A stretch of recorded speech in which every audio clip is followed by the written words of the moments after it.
रुको, कुरुक्षेत्र की कहानी का अद्भुत रहस्य सीधे आपसे जुड़ा है। कुरुक्षेत्र की रणभूमि में हर ओर युद्ध का शोर था। भीष्म पितामह, जो युद्ध के महानायक थे, अपने रथ पर खड़े थे।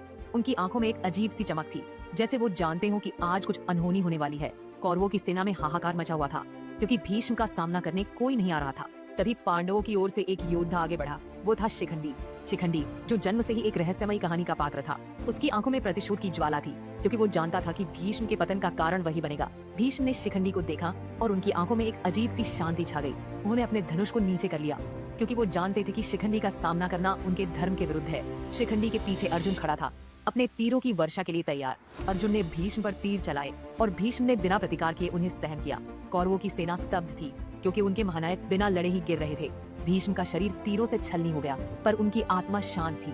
उन्होंने शिखंडी को देखा और कहा, यह मेरा अंत नहीं, बल्कि एक नई शुरुआत है। भीष्म की आंखों में करुणा थी, क्योंकि वो जानते थे कि धर्म की रक्षा के लिए उनका पतन आवश्यक था। कुरुक्षेत्र की भूमि पर एक अजीब सी शांति छा गई, जैसे सब कुछ थम सा गया हो।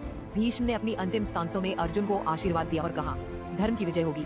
इस युद्ध में भीष्म ने सिखाया कि कभी कभी हार में भी जीत छुपी होती है, क्योंकि सच्चा योद्धा वही है जो धर्म के लिए अपने अहंकार को त्याग दे। युद्ध का शोर थम गया, पर भीष्म की कहानी अमर हो गई, क्योंकि उन्होंने दिखा दिया कि सच्ची विजय अहंकार की नहीं, बल्कि धर्म की होती है।